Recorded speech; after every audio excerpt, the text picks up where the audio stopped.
CAPFAC 2026 के exam में आज का डेट हम छोड़ दें और जिस दिन एग्जाम है यानी 19 जुलाई, तो हमारे पास 15 डेज बच रहे हैं। इस बीच में आप में से कुछ बच्चे हो जो पर्सनल रूप से जुड़े हुए हो, उसमें से कुछ ने मैसेज किया। सर, जैसे जैसे एग्जाम आता जा रहा नजदीक, तो बहुत बार लगता है कि बहुत सारा कुछ पढ़ा हूँ लेकिन वो क्लियर नहीं हो रहा है। वो बहुत बार लगता है भूल रहे हैं, बहुत सारी इश्यूज आते हैं, कभी कभी लैक ऑफ कंसंट्रेशन, कभी कभी फियर, ये सारे। तो मैंने सोचा चलो ठीक है, इस पर इन लार्जर इंटरेस्ट चीजों को बता दें, कुछ चीजों को शेयर करें।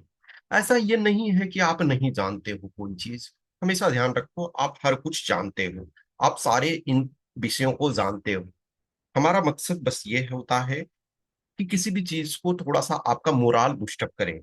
आपका जो कॉन्फिडेंस में कमी आ रही है, उसको हम थोड़ा सा आपको बूस्ट करें। आप हर कोई जो सीरियस प्रिपरेशन में हो, तो आप अपने गोल के करीब हो, थोड़ा सा लिटिल पुश और आप वहां तक पहुंच जाओगे। ये जो कट ऑफ मार्क है, ये मैंने इस वजह से आपको दिखाने का मकसद ये है कि आपको कोई भी ईयर में देखो, तो आपको 100% मार्क्स नहीं लाने हैं ना। नो डाउट पेपर आपका चैलेंजिंग आ रहा है। एवरी ईयर में देखोगे कि इधर, जैसे आप देखो यहां से कंटिन्यूअसली आपके मार्क्स कम हो रहे हैं। इधर देखोगे तो 2 इयर्स में मोर और लेस सेम मीन्स है। ठीक है। फिर इधर देखो, यहाँ से ड्रास्टिकली जंप हुआ, फिर यहाँ से ड्रास्टिकली कम हुआ। तो पेपर वन में काफी कमी, और उस पेपर वन के कमी के कारण आपको जो टोटल मार्क्स है उसमें भी आप चेंजेस देखते हो।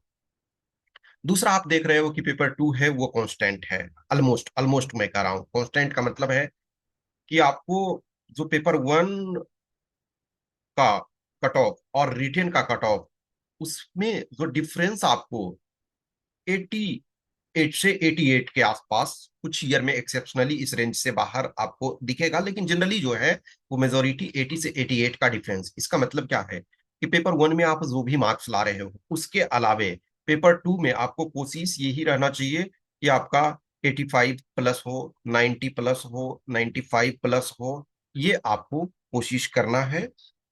हाँ, जिस कैंडिडेट का यदि पेपर वन में बहुत अच्छा है, सपोज करो कि कट ऑफ यहाँ 97 गया और किसी का 140 प्लस है, तो यहाँ उनका 70 प्लस भी है, तो वो उसमें कोई दिक्कत नहीं है।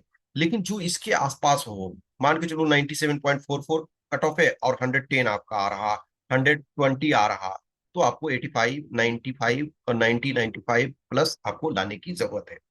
तो अभी जो रिमेनिंग डेज हैं, पॉजिटिव चीजों को सोचो, एक अपने ऊपर भरोसा रखो कि जो हमने पढ़ा है, हमने जितना भी पढ़ा है, वो राइट ट्रैक पे पढ़ा है। इस चीज को ध्यान रखना, पॉजिटिव सोच आपका रखना है कि हम जो भी अभी तक कर रहे हैं वो राइट ट्रैक पे चल रहा है। और हर एग्जाम में, जो यूपीएससी का कोई भी एग्जाम होता है, तो इधर जो क्वेश्चन के पैटर्न है, कोई भी ऐसा कैंडिडेट नहीं है जो बोलेगा कि मुझे 50% क्वेश्चन एकदम टू द पॉइंट आ रहा था। नहीं, हर एग्जाम में आज के डेट में देखो, जो यूपीएससी का एग्जाम, तो जो वो कैंडिडेट्स, मैं उनकी बात कर रहा हूं जो क्वालिफाई होते हैं, तो 20 से 25%, किसी को 15% क्वेश्चन ही सही से आ रहा हो, तो 15 से 30% क्वेश्चन, इतने ही क्वेश्चन जो है सही तरीके से आते हैं। ठीक है। सही तरीके से का मतलब क्या होता है कि कोई क्वेश्चन आया और हमने सही बना दिया कि यस, ये क्वेश्चन जो है मुझे आ रहा है। तो किसी के लिए हो सकता है, कोई क्वेश्चन किसी के लिए डिफिकल्ट लग सकता है, तो वही क्वेश्चन किसी के लिए इजी लग सकता है।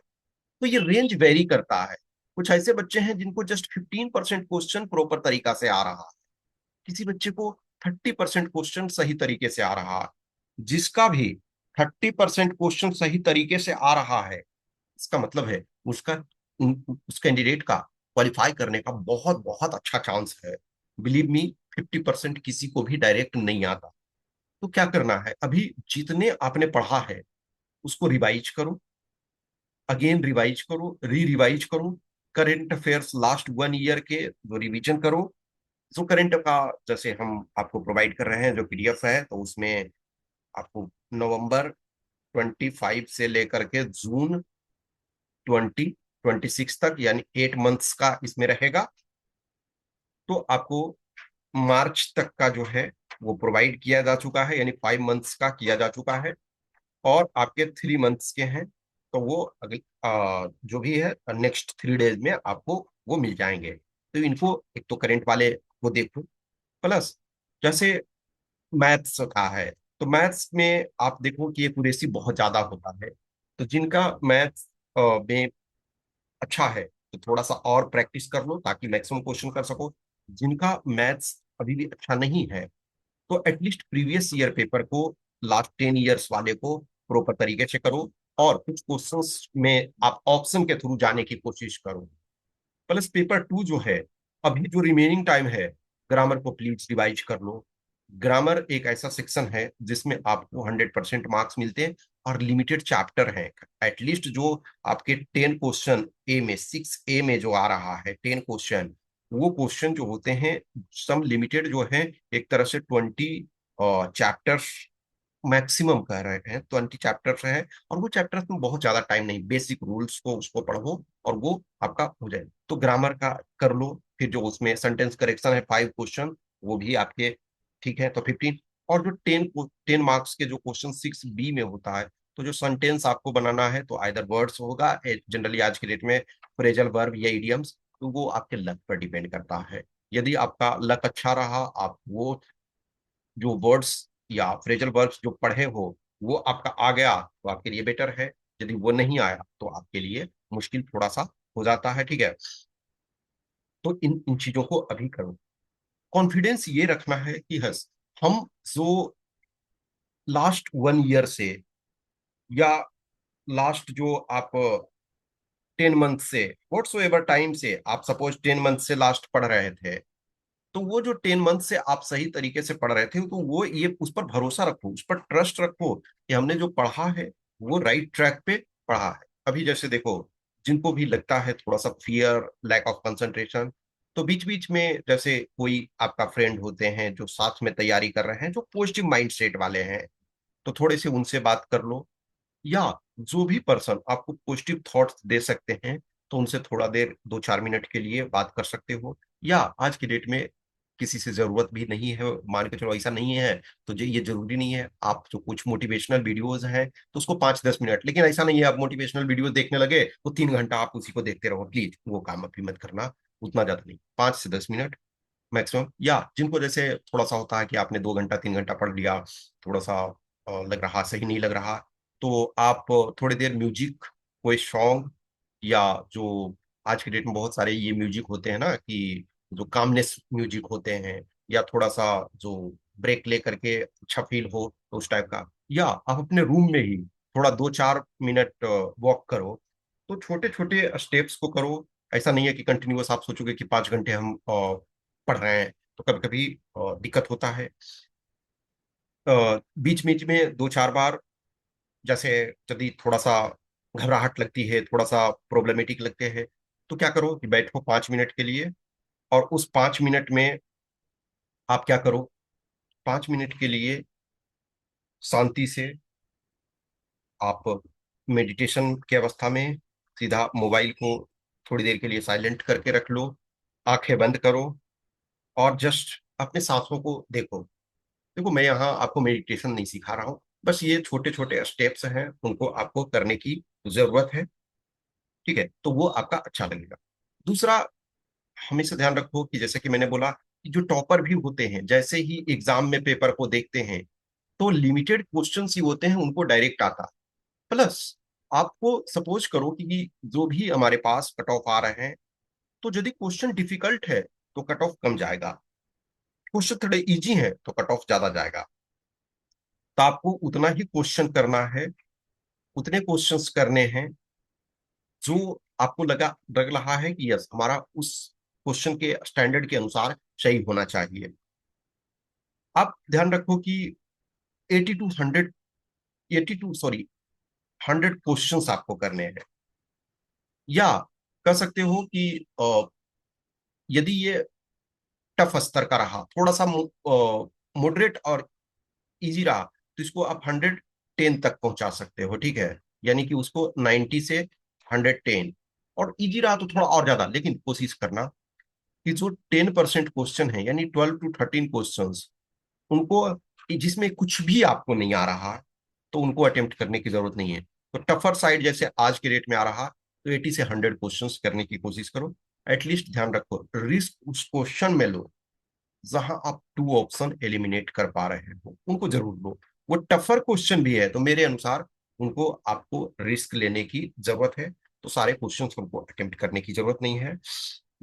स्मॉल स्मॉल चीजें हैं, उस पर ध्यान रखो कि एक तो थॉट पॉजिटिव रखो। ये सोचो कि मैंने जो कुछ पढ़ा है वो सही तरीके से चल रहा है। हमको सारे क्वेश्चंस जानने की जरूरत नहीं है। इवन टॉपर भी जो होते हैं, कुछ क्वेश्चंस हैं नहीं जानते हैं। और अभी हाल के दिनों में आपने देखा कि बहुत ऐसे बच्चे हैं जो पेपर वन सपोज है, कट ऑफ के जस्ट पास हैं, और उनका भी सिलेक्शन हुआ क्योंकि उन्होंने अदर दो कंपोनेंट्स, जो पेपर टू है और इंटरव्यू, उसमें अच्छा किया। तो आपका इंटरव्यू अभी जो है काफी वेरिएशन मार्क्स में हो रहा। आप 2020 तक देखो तो 113 मार्क्स आ रहे थे, लेकिन अभी 21 से देखो तो 21, 22 से आपका देखो तो 130 भी मैक्सिमम मिल रहे हैं। तो वो काफी, ये भी चेंज हुआ है। पेपर टू में हाल के दिनों में अधिक से अधिक बच्चे जो हैं जो प्रैक्टिस कर रहे हैं, तो आपके पेपर टू में भी ज्यादा मार्क्स आ रहे हैं। तो पेपर टू में मीन्स इनफैक्ट लास्ट 6-7 साल देखो, 6 साल एक तरह से तो बहुत ज्यादा ड्रास्टिक नहीं। 2018 वाले को छोड़ दो, 2018 वो आउटलायर ईयर था क्योंकि उसमें कट ऑफ बहुत कम गया था, 282 जनरल का, फिर भी, और मेन लिस्ट में, और जब रिजर्व लिस्ट आया तो 280 हो गया था, उस ईयर को छोड़ दो। तो अदरवाइज 2019 से देखो तो जो पेपर टू है उसमें काफी अच्छे मार्क्स आ रहे हैं।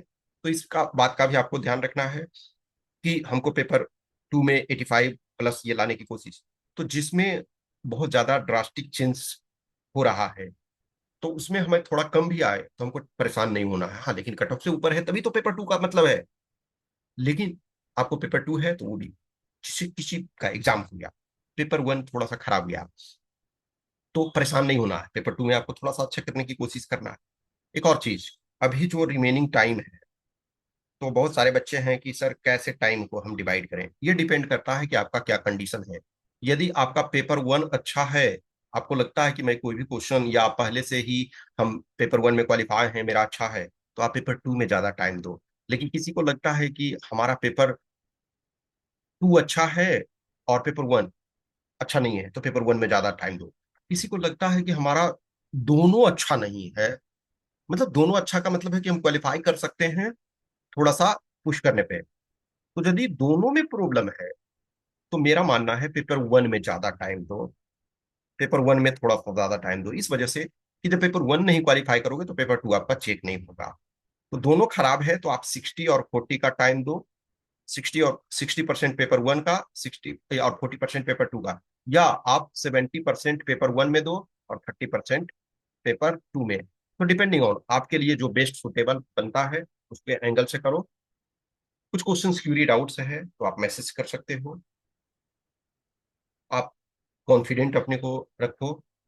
इस सारे कैंडिडेट्स जो होते हैं उनके मोर और लेस वही स्थिति होते हैं, एक्सेप्शन छोड़ दिया जाए, कुछ बच्चे होते हैं कि यस उस कंडीशन में पहुंच गए हैं जहां उनके लिए क्वालिफाई करना कोई बहुत बड़ा इशू नहीं है। या कुछ ऐसे बच्चे हैं जो बस ठीक है एग्जाम देना है, हमको ज्यादा मतलब नहीं है, तो उनके लिए भी कोई दिक्कत नहीं। लेकिन बीच वाले जो होते हैं उनको हमेशा प्रॉब्लम रहता है, और वो सही भी है, वो आपको एक्टिव रखता है, ठीक है। तो कुछ क्वेश्चन क्यूरी है तो मैसेज करो, और बाकी अपना कॉन्फिडेंटली वर्क करते रहो। Okay, thank you.